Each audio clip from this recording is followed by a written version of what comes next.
샬롬 반갑습니다. 오늘도 우리 하나님께 예배 드립니다. 기도하겠습니다. 주님 감사합니다.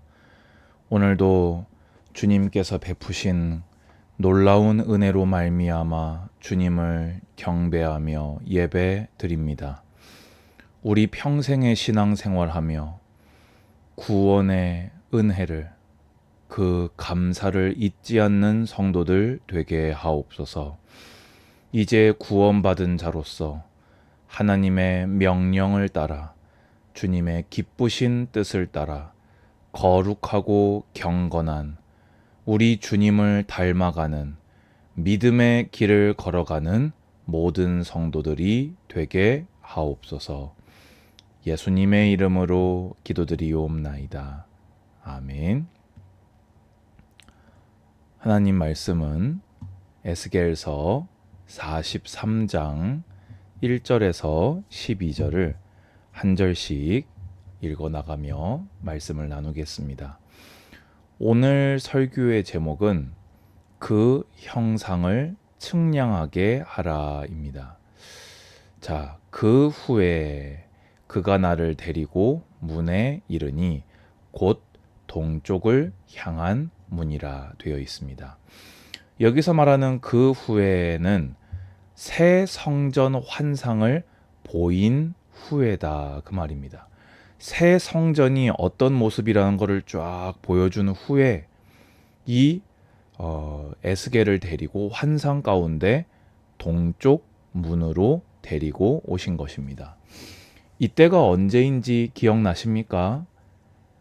에스겔 선지자가 포로로 끌려온 지 25년이 지난 후, 그 말은 예루살렘 함락 후 14년이 지났을 그때 많은 백성들이 포기하고 낙심하고 좌절해 있을 그때 하나님께서 새 성전 환상을 보이며 회복의 약속을 확실시하고 계신 것입니다.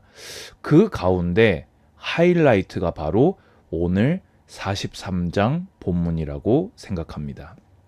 자, 왜 그러면은 이 동문을 보이신 것이 하이라이트 환상이 되냐? 여러분, 이 동쪽 문이 어떤 문입니까?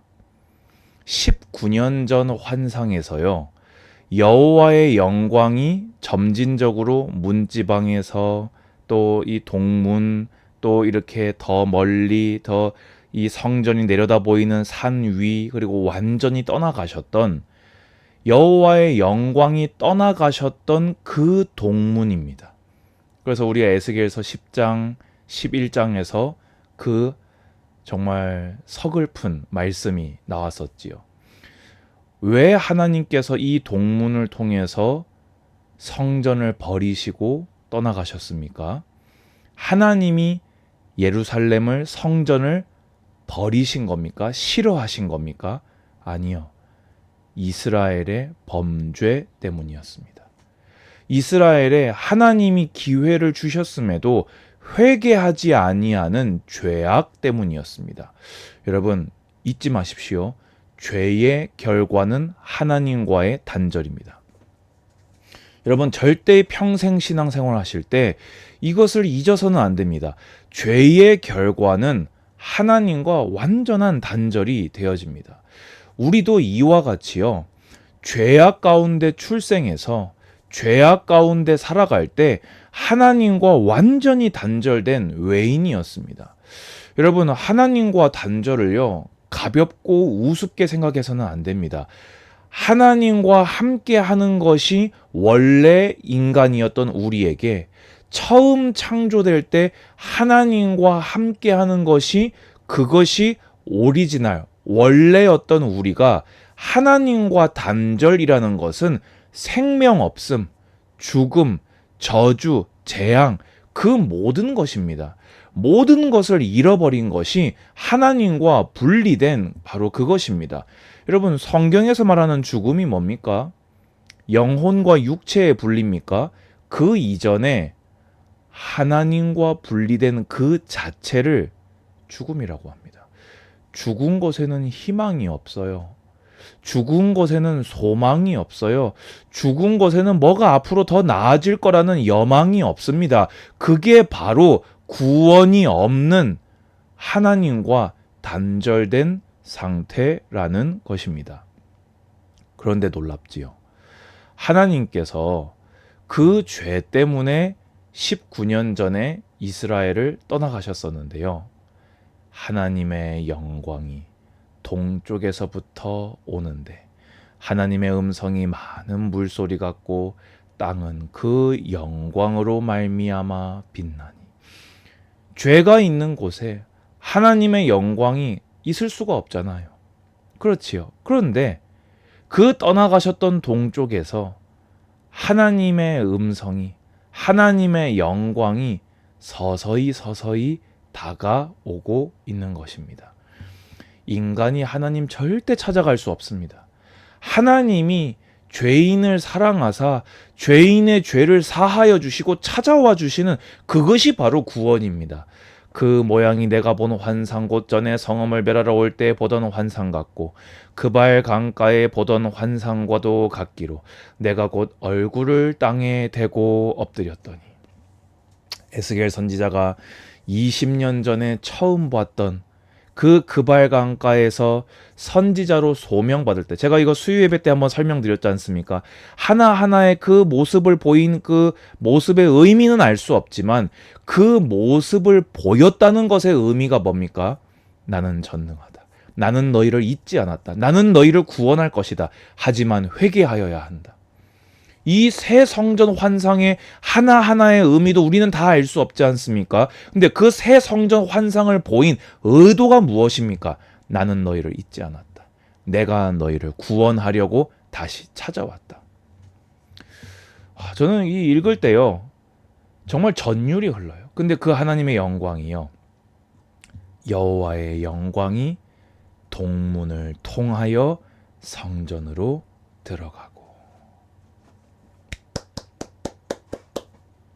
여호와의 영광이 동문을 통하여 성전으로 들어가고, 여러분 할렐루야가 나와야 됩니다. 죄인에게 예수 그리스도의 공로를 힘입어서 주님께서 우리를 성전 삼으시고 다시 이렇게 찾아와 주셨습니다. 아멘. 그래서 어떻게 됐습니까? 우리가요, 영이 나를 들어 데리고 안뜰에 들어가시기로 내가 보니 여호와의 영광이 성전에 가득하더라. 할렐루야. 여러분, 구원이 뭡니까? 죄가 하나님과 단절이 죽음이듯 하나님과 함께 하게 된 그것이 생명이요 구원입니다. 죄가, 죽음이 하나님과 떨어진 그것이 모든 것을 잃어버린 것이듯 하나님께서 다시 함께 되는 것이, 그것이 모든 것입니다. 여러분, 죄가 얼마나 무서운 것인지 아세요? 나라가 멸망하는 거예요. 선민 이스라엘이요, 국가가 멸망하면 끝난 거 아닙니까? 그게 죄라니까요. 근데 선민 이스라엘에게 하나님이 다시 찾아와 주시니까 나라가 회복되지 않습니까? 그게 구원이라니까요. 왜 이 말씀이 에스겔서의 최고 하이라이트인지 아시겠습니까? 저는요, 진짜 은혜다. 이건 정말 은혜다. 어떤 우리의 공로도 찾아볼 구석이 없다. 100% 하나님의 은혜로 받은 구원이다. 아멘. 이것이 오늘 설교의 절반이라면요, 근데 여기서부터 주목하셔야 됩니다. 그 성전에 이제 데리고 온 그 천사가 이 에스겔에게 이제 얘기하는 거지요. 그가 내게 이르시되 인자야, 이는 내 보좌의 처소, 내 발을 두는 처소, 내가 이스라엘 족속 가운데 영원히 있을 곳이라. 아멘. 여기까지는 좋아요. 이제 하나님께서 영원히 다시 떠나가시지 않겠다고 하시는 거니까요. 그런데 이스라엘 족속 그들과 그들의 왕들이 음행하며 그 죽은 왕들의 시체로 다시는 내 거룩한 이름을 더럽히지 아니하리라. 이거를 좀 말씀이 좀 복잡하게 좀 꼬여 있는 것 같은데요. 쉽게 설명해 보겠습니다. 이스라엘 백성의 우상 숭배, 불순종으로 더 이상 내가 모욕을 당하지는 않겠다. 내가 함께 하겠다. 그런데 더 이상은 안 된다, 그 말입니다. 그럼 그 말은 구원은 100% 우리가 은혜로 받았습니다. 그러면 구원받은 하나님의 자녀가 앞으로 어떻게 살아가야 되냐?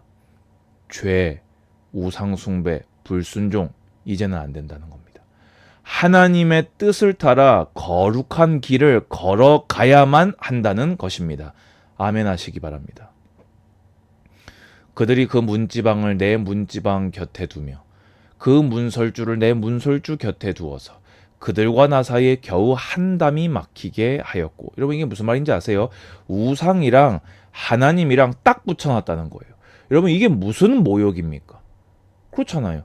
우상 숭배하러 가는 문지방이랑 하나님께 가는 문지방이랑 우상 숭배하러 가는 그 문의 문설주랑 하나님께 들어가는 문설주를 딱 붙여놨으니까 담벼락 하나 사이로 하나님 섬겼다가 돈 섬겼다가 하나님 섬겼다가 사람 의지했다가 하나님 의지했다가 강대국 의지했다가 다시는 내가 이 꼴 안 본다, 이 말입니다. 또 그 행하는 가증한 일로 내 거룩한 이름을 더럽혔으므로 내가 노하여 멸망시켰거니와.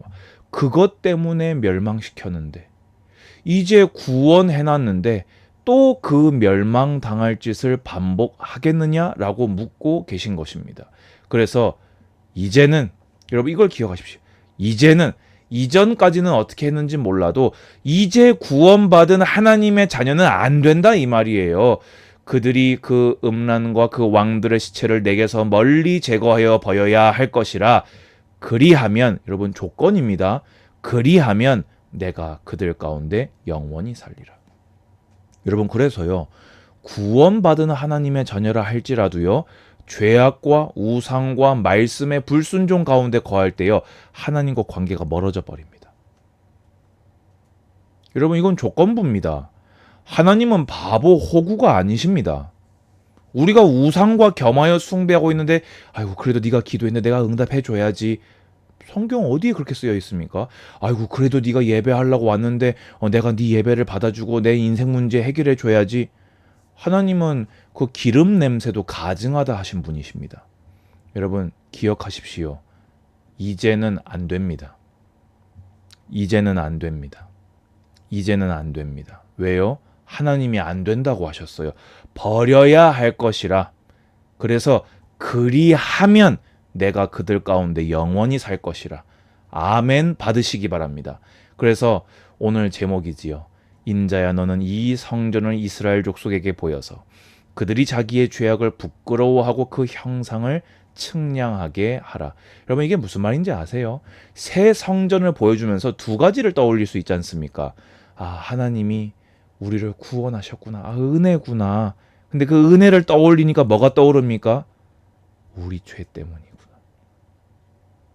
우리가 범죄해서 이 수치스럽고 이 부끄러운 얼굴을 들 수 없는 이 죄악 때문에 우리가 하나님으로부터 이렇게 되었었구나. 이거를 잊지 말아가 성전을 보이라는 겁니다. 그럼 이게 우리에게 뭐겠습니까? 하나님 말씀, 이 성경을 의미하는 것입니다. 이 성경을 통해서 하나님께서 은혜로 베푸신 구원을 잊지 못하게 하고 그 형상을 측량해서 하나님이 그럼에도 베푸신 구원을 잊지 못하게 하고 그 형상을 측량해서 새 성전에서는 그 한 담 옆에 우상을 절대로 용인하지 않으신다는 것을 그 형상을 측량하게 하라. 아멘. 여러분 놀랍게도요. 구원의 감사가 없이 신앙생활을 해나가는 사람이 의외로 많습니다. 하나님은 당신을 구원하셨습니다. 100% 은혜로 당신을 구원하셨습니다. 그러면요. 그래서요. 그런데요. 예, 알아요. 예. 이 사람은요. 범죄 부끄러워하지 않습니다. 우상 숭배 부끄러워하지 않습니다. 말씀 불순종 부끄러워하지 않습니다. 여러분 그래서요. 오늘 이거 꼭 기억하십시오. 그 형상을 측량하게 명령하라. 아멘. 쭉 읽습니다. 만일 그들이 행한 모든 일을 부끄러워하거든 너는 이 성전의 제도와 구조와 그 출입하는 곳과 그 모든 형상을 보이며 또 그 모든 규례와 그 모든 법도와 그 모든 율례를 알게 하고 그 목전에 그것을 써서 그들로 그 모든 법도와 그 모든 규례를 지켜 행하게 하라. 쉽게 얘기해서 성경 읽고 성경 따라 순종하고 살아야 된다. 성전의 법은 이러하니라. 산 꼭대기 지점의 주인은 지극히 거룩하리라. 성전의 법은 이러하리라. 아멘. 여러분, 그 형상을 측량하시고 한마디로 매일 성경 읽으시고 구원의 은총에 감사하시며 죄악을 부끄러워해서 거룩한 길을 걸어가심으로 하나님과 기쁨의 동행을 하시기를 주님의 이름으로 권면드립니다. 주 예수 그리스도의 은혜와 하나님의 사랑과 성령의 교통하심이 예배드리는 모든 예배자들 머리 위에 이제로부터 영원까지 항상 함께 있을지어다. 아멘. 감사합니다. 샬롬.